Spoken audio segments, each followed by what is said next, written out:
ला ब्रूजा चुड़ैल। ये कहानी मेक्सिको के एक लड़के की है जिसका और उसके भाई बहनों का सामना एक मरी हुई औरत से हो जाता है, जिसको लोगों ने केवल इसलिए मार दिया था क्योंकि उस पर चुड़ैल होने का आरोप लगा था। ये कहानी मेक्सिको के एक खूबसूरत शहर में घटित हुई थी। उस समय मेरी उम्र लगभग 10 साल थी। मेरे परिवार ने मेक्सिको में मेरी मां के होमटाउन में छुट्टियां मनाने की योजना बनाई। हम मिसौरी में रहते हैं और हमने उस जगह तक ड्राइव करने का फैसला किया, इसलिए हमारे पास लगभग 2 दिन की यात्रा करने का समय था। मतलब उस जगह तक पहुंचने के लिए हमें 2 दिन तक ड्राइव करना था। जब तक हम टेक्सास और मेक्सिको की सीमा तक नहीं पहुंचे तब तक सब कुछ ठीक था। हमने देखा कि मां सो रही है और ऐसा लग रहा था जैसे वह बुरा सपना देख रही हो। वह चिल्लाने लगी, नहीं, नहीं, मुझे मत छुओ, मेरे परिवार को अकेला छोड़ दो। फिर वह जाग गई। हमने उनसे पूछा कि क्या हुआ। उन्होंने कहा कि उन्होंने सपना देखा।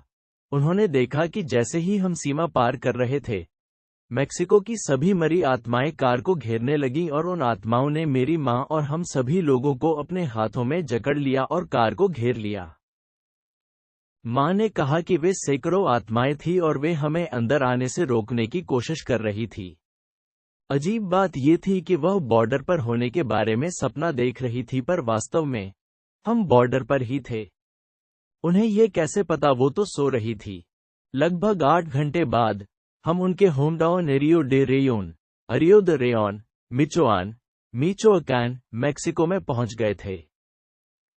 मुझे उस यात्रा के बारे में बहुत कुछ याद नहीं है, लेकिन मुझे वह दिन याद है कि जिस दिन हम जंगल में टहलने गए थे। वह एक सामान्य दिन था और मैंने और मेरे भाई और बहनों ने फैसला किया कि हमें कुछ नहीं करना है। दोपहर का खाना बनाने के लिए सभी बुजुर्ग इकट्ठे हुए। हमने दोपहर का खाना खाया और जंगल की सैर पर जाने का फैसला किया। हम जानते थे कि यह एक बुरा विचार है। हम धूल भरी सड़क पर चलते रहे जब तक कि हम रास्ते के खत्म होने तक नहीं पहुंच गए। वहां से हम उन मैदानों से गुजरे जो एक जंगल के इलाके में जाते थे। हम लगभग 100 फीट अंदर जंगल में चले गए। फिर वहां तूफान आना शुरू हो गया। यह बहुत अजीब थी क्योंकि यह तेज धूप का दिन था और तूफान आने का तो कोई संकेत ही नहीं था। हम सभी ने एक दूसरे को बहुत ही कंफ्यूजन में देखा। पर तभी अचानक हमने एक महिला को रोते हुए सुना। वह बहुत ही बुरे तरीके से रो रही थी और उसने एक चीख के साथ अपना रोना बंद कर दिया। मैं बहुत डर गया था। हम सब वहीं जमे रहे और हमने एक शब्द भी नहीं बोला। रोने की आवाज बढ़ रही थी जैसे जैसे वह औरत करीब आ रही थी। हम वहीं खड़े होकर इसका इंतजार कर रहे थे कि अब क्या होगा। अचानक मेरी बहन ने बहुत भयानक चीख निकाली। हम सभी लोगों ने उसकी ओर देखा और वो पेड़ों की ओर देख रही थी। हम सभी ने भी उधर देखा कि वो क्या देख रही थी। मैं उस चीख को कभी नहीं भूलूंगा और उस दिन पेड़ों में मैंने जो अचानक मेरी बहन ने बहुत भयानक चीख निकाली।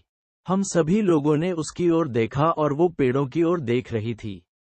हम सभी ने भी उधर देखा कि वो क्या देख रही थी। मैं उस चीख को कभी नहीं भूलूंगा और उस दिन पेड़ों में मैंने जो देखा उसे भी कभी नहीं भूलूंगा।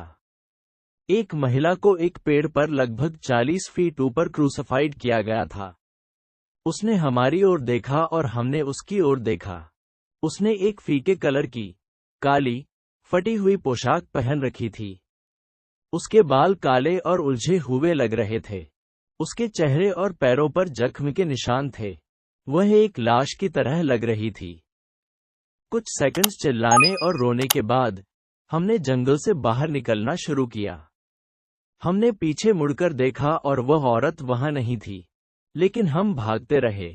जैसे ही हम मैदानों तक पहुंचे, हमने देखा कि अब ज्यादा बारिश नहीं हो रही थी।